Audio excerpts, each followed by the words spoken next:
Hi guys, welcome back to my channel Nisha vlogs. ಇವತ್ತಿನ recipe ಏನು ಅಂತ ಹೇಳಿದ್ರೆ ಬ್ಯಾಚುಲರ್ಸ್ಗೋಸ್ಕರ ಅಂತಾನೆ ನಾನೊಂದು ಚಿಕನ್ ಫ್ರೈನ ಯಾವ ರೀತಿ ಮಾಡೋದು ಅಂದ್ಬಿಟ್ಟು ನಾನು ಈ ವಿಡಿಯೋದಲ್ಲಿ ನಿಮಗೆ ತೋರಿಸ್ಕೊಡ್ತಾ ಇದ್ದೀನಿ. ಸಿಂಪಲ್ ಆಗಿದೆ, ಒಂದು 10 to 15 ಮಿನಿಟ್ಸಲ್ಲೆಲ್ಲ ಆರಾಮಾಗಿ ಮಾಡಿಬಿಡ್ಬೋದು ಈ ಚಿಕನ್ ಫ್ರೈನ. ಸೊ ಇಲ್ಲಿ ನಾವು ಯಾವುದೇ ರೀತಿ ತುಂಬ ಮಸಾಲೆಗಳನ್ನೂ ಏನೂ ಯೂಸ್ ಮಾಡ್ದೇ ಸಿಂಪಲ್ಲಾಗಿ ಮನೇಲಿರೋ ಮಸಾಲೆಗಳನ್ನ ಯೂಸ್ ಮಾಡಿಕೊಂಡು ಯಾವ ರೀತಿ ಮಾಡೋದಂತ ಅಂದ್ಬಿಟ್ಟು ಹೇಳ್ತಾ ಇದ್ದೀನಿ. ಸೊ ಈಗ ನೀವು ಅನ್ಕೋಬೋದು ಮಸಾಲೆ ಇಲ್ಲ ಅಂತ ಇದ್ದಾಳೆ, ಬಟ್ ಮನೇಲಿರೋ ಮಸಾಲೆಗಳನ್ನ ಯೂಸ್ ಮಾಡ್ಕೊಂಡು ಮಾಡ್ತೀನಿ ಅಂತ ಹೇಳ್ತಿದ್ದಲ್ಲ, ಯಾವ ರೀತಿ ಇರುತ್ತೆ ಹೆಂಗಿರುತ್ತೆ ಅಂದ್ಬಿಟ್ಟು. ಸಕ್ಕತ್ತಾಗಿರುತ್ತೆ ಮಾತ್ರ.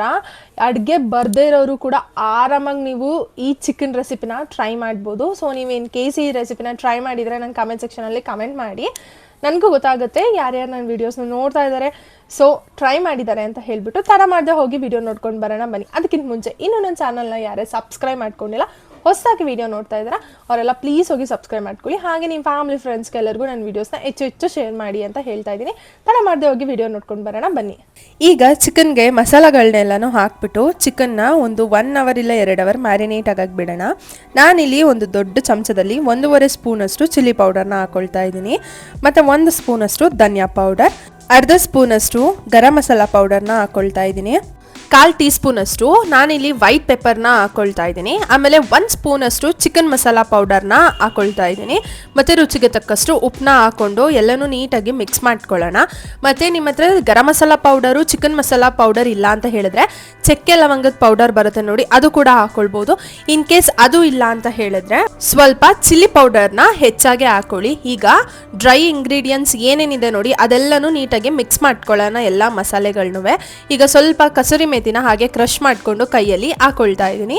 ಆಮೇಲೆ 1 ಹಸಿಮೆಣಸಿನ್ಕಾಯಿನ ರೌಂಡ್ ಆಗಿ ಕಟ್ ಮಾಡಿಕೊಂಡು ನಾನಿಲ್ಲಿ ಹಾಕೊಳ್ತಾ ಇದ್ದೀನಿ, ಮತ್ತೆ 5 ರಿಂದ 6 ಚಮಚದಷ್ಟು ಮೊಸರನ್ನ ನಾನಿಲ್ಲಿ ಹಾಕೊಳ್ತಾ ಇದ್ದೀನಿ. ಏನಕ್ಕೆ ಅಂತ ಹೇಳಿದ್ರೆ ಚಿಕನು ಸಾಫ್ಟ್ನೆಸ್ ಬರುತ್ತೆ, ಅದಕ್ಕೋಸ್ಕರ ನಾವಿಲ್ಲಿ ಮೊಸರನ್ನ ಆ್ಯಡ್ ಮಾಡ್ಕೊಳ್ತಾ ಇರೋದು.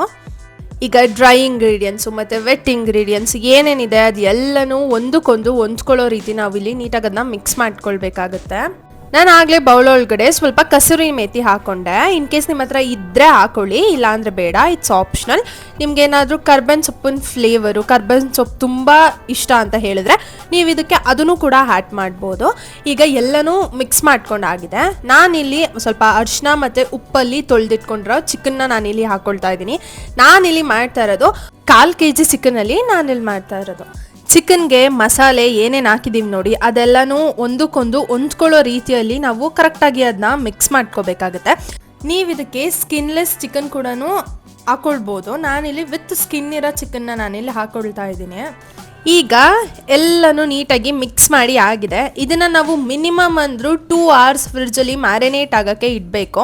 ಇನ್ ಕೇಸ್ ನಿಮ್ಮ ಹತ್ರ ಅಷ್ಟು ಟೈಮ್ ಇಲ್ಲ ಅಂದರೆ ಮಿನಿಮಮ್ ಅಂದರೂ ಒಂದು 30 ಮಿನಿಟ್ಸ್ ಆದರೂ ಮ್ಯಾರಿನೇಟ್ ಮಾಡೋಕ್ಕೆ ಬಿಡಿ. ಯಾಕಂತ ಹೇಳಿದ್ರೆ ಮಸಾಲೆ ಏನಿದೆ ಅಲ್ವಾ ಅದೆಲ್ಲ ನೀಟಾಗಿ ಚಿಕನ್ಗೆ ಇಟ್ಕೊಂಡಿದ್ರೆ ಚಿಕನ್ನ ತಿನ್ನೋದಕ್ಕೂ ಒಂದೊಳ್ಳೆ ಟೇಸ್ಟ್ ಇರುತ್ತೆ, ಅದಕ್ಕೋಸ್ಕರ ಹೇಳ್ತಾ ಇದ್ದೀನಿ.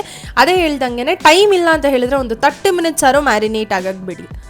ಈಗ ನಾನಿಲ್ಲಿ ಈ ಕಡೆ ಒಂದು ದೊಡ್ಡ ಕಡಾಯಲ್ಲಿ 2 ರಿಂದ 3 ಸ್ಪೂನಷ್ಟು ಎಣ್ಣೆ ಹಾಕ್ಕೊಂಡಿದ್ದೀನಿ. ಆ ಎಣ್ಣೆ ಕಾದ್ಮೇಲೆ ಒಂದು ದೊಡ್ಡ ಸೈಜಿನ ಈರುಳ್ಳಿನ ಸಣ್ಣದಾಗಿ ಕಟ್ ಮಾಡ್ಕೊಂಡು ಹಾಕ್ಕೊಂಡಿದ್ದೀನಿ. ಜಾಸ್ತಿ ಏನು ಹಾಕೊಳಕ್ಕೆ ಹೋಗ್ಬೇಡಿ, ಯಾಕಂದರೆ ನಾವಿಲ್ಲಿ ಚಿಕನ್ ಫ್ರೈ ಮಾಡ್ತಾ ಇರೋದ್ರಿಂದ ಅಷ್ಟೊಂದೇನು ಬೇಕಾಗಿಲ್ಲ. ಈ ಥರ ಗ್ರೇವಿ ಥರ ಮಾಡಿದ್ರೆ, ಗೊಜ್ಜು ಟೈಪಲ್ಲಿ ಮಾಡಿದ್ರೆ ಈ ಈರುಳ್ಳಿ ಎಲ್ಲ ಜಾಸ್ತಿ ಬೇಕಾಗುತ್ತೆ. ಸೊ ಡ್ರೈ ಮಾಡ್ತಾ ಇರೋದ್ರಿಂದ ಅಷ್ಟೊಂದೇನು ಬೇಡ. ಎಣ್ಣೆಲಿ ಈರುಳ್ಳಿನ 1-2 ನಿಮಿಷ ಚೆನ್ನಾಗಿ ಹುರ್ಕೊಂಡಾದ್ಮೇಲೆ ನಾವೇನು ಮ್ಯಾರಿನೇಟ್ ಮಾಡೋಕ್ಕೆ ಎತ್ತಿಟ್ಕೊಂಡಿದ್ವಲ್ಲ ಚಿಕನ್ ಅದೆಲ್ಲನೂ ನಾನು ಪ್ಯಾನ್ ಒಳಗಡೆ ಹಾಕೊಳ್ತಾ ಇದ್ದೀನಿ. ಇನ್ ಕೇಸ್ ನಿಮಗೆ ಇದು ಡ್ರೈ ಬೇಡ ಗ್ರೇವಿ ಥರ ಬೇಕು ಅಂತ ಹೇಳೋರು 1 ಈರುಳ್ಳಿ ಮತ್ತು 1 ಟೊಮೊಟೊನ ಮಿಕ್ಸಿಲಿ ಆಡಿಸ್ಕೊಂಡು ಕೂಡ ನೀವು ಹಾಕ್ಕೊಳ್ಬೋದು. ನಾನು ಈ ರೆಸಿಪೀಸ್ನ ನ್ಯೂ ಬಿಗಿನರ್ಸು ಮತ್ತು ಬ್ಯಾಚುಲರ್ಸ್ಗೋಸ್ಕರನೇ ಅಂತಲೇ ಕಡಿಮೆ ಇಂಗ್ರೀಡಿಯೆಂಟ್ಸ್ನ ಯೂಸ್ ಮಾಡಿಕೊಂಡು ಹೇಳ್ಕೊಡ್ತಾ ಇದ್ದೀನಿ. ಇನ್ ಕೇಸ್ ನೀವು ಮನೇಲಿ ಮಾಡ್ತಾಯಿದ್ರೆ ಇದಕ್ಕೆ ಒಂದು ಅರ್ಧ ಟೊಮೊಟೊ ಮತ್ತು ಸ್ವಲ್ಪ ಕೊತ್ತಂಬರಿ ಸೊಪ್ಪು, ಕರ್ಬೇವು ಸೊಪ್ಪು ಮತ್ತು ಪುದೀನ ಸೊಪ್ಪು ನೀವು ಕೂಡ ಇದಕ್ಕೆ ಹಾಕ್ಕೊಳ್ಬೋದು. ಮತ್ತು ನಾನಿಲ್ಲಿ ಇದಕ್ಕೆ ಒಂದು ಚೂರು ನೀರನ್ನ ಹಾಕ್ಕೊಳ್ತಾ ಇಲ್ಲ, ಯಾಕಂತ ಹೇಳಿದ್ರೆ ಚಿಕನಲ್ಲೇ ನೀರಿರುತ್ತಲ್ವ ಅದೆಲ್ಲನೂ ನೀರು ಬಿಟ್ಕೊಳ್ಳೋ ಕಾರಣದಿಂದ ನಾನಿಲ್ಲಿ ಯಾವ ರೀತಿ ಗ್ರೇವಿನೂ ಮಾಡ್ತಾ ಇಲ್ಲ, ಅದಕ್ಕೋಸ್ಕರ ನಾನಿಲ್ಲಿ ನೀರನ್ನ ಆ್ಯಡ್ ಮಾಡ್ಕೊಂಡಿಲ್ಲ. ಆಗಲೇ ಲಿಡ್ ಕ್ಲೋಸ್ ಮಾಡಿದ್ದೆ, ಒಂದು 5 ನಿಮಿಷ ಬಿಟ್ಟಿದೆ ಅಷ್ಟೇ. ನೋಡಿ ಚಿಕನಲ್ಲಿ ಏನೇನು ನೀರಿತ್ತಲ್ಲ ಅದೆಲ್ಲನೂ ಬಿಟ್ಕೊಂಡಿದೆ. ಇದು ಫುಲ್ಲು ಕಂಪ್ಲೀಟಾಗಿ ಡ್ರೈ ಆಗಬೇಕು, ಅಲ್ಲಿವರೆಗೂ ನಾವು ಚಿಕನ್ನ ಚೆನ್ನಾಗಿ ಬೇಯಿಸ್ಕೊಳ್ಬೇಕು. ಇದೆಲ್ಲ ಆದಮೇಲೆ ಸ್ವಲ್ಪ ಟೇಸ್ಟ್ ಮಾಡಿ ನೋಡಿ, ಇನ್ ಕೇಸ್ ಉಪ್ಪು ಖಾರ ಎಲ್ಲ ಏನು ಕರೆಕ್ಟಾಗಿದೆಯಾ ಅಂತ ಹೇಳ್ಬಿಟ್ಟು. ಕರೆಕ್ಟಾಗಿತ್ತು ಅಂತ ಹೇಳಿದರೆ ಲಿಡ್ನ ಕ್ಲೋಸ್ ಮಾಡಿಬಿಟ್ಟು ಒಂದು 10ರಿಂದ 15 ನಿಮಿಷಗಳ ಕಾಲ ಚೆನ್ನಾಗಿ ಅದನ್ನ ಬೇಯಿಸ್ಕೊಳ್ಳಿ ಚಿಕನ್ನ. ಇನ್ ಕೇಸ್ ಉಪ್ಪೆಲ್ಲ ಕಡಿಮೆ ಇತ್ತು ಅಂತ ಹೇಳಿದ್ರೆ ಅದನ್ನೆಲ್ಲ ಹಾಕೊಂಡು ನೀಟಾಗಿ ಮಿಕ್ಸ್ ಮಾಡಿಕೊಂಡು ಲಿಡ್ನ ಕ್ಲೋಸ್ ಮಾಡಿಬಿಡಿ.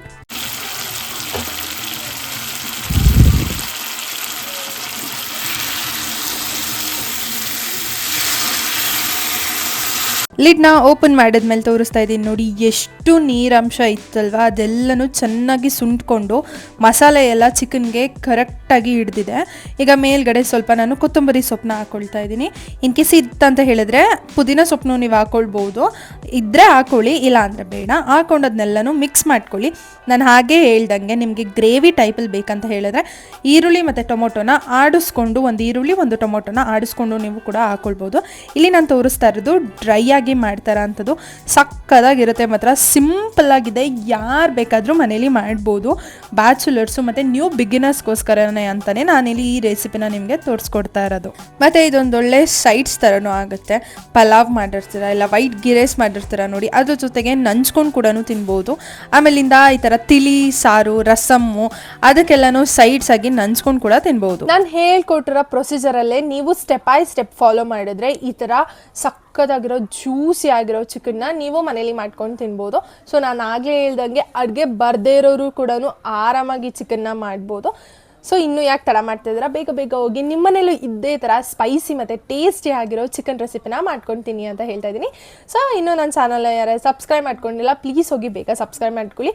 ಹಾಗೆ ನಿಮ್ಮ ಫ್ಯಾಮಿಲಿ ಫ್ರೆಂಡ್ಸ್ ಎಲ್ಲರಿಗೂ ಹೆಚ್ಚು ನನ್ನ ವೀಡಿಯೋಸ್ನ ಶೇರ್ ಮಾಡಿ ಅಂತ ಹೇಳ್ತಾ ಮುಂದಿನ ರೆಸಿಪಿ ಜೊತೆ ನಾನು ನಿಮಗೆ ಸಿಗ್ತೀನಿ.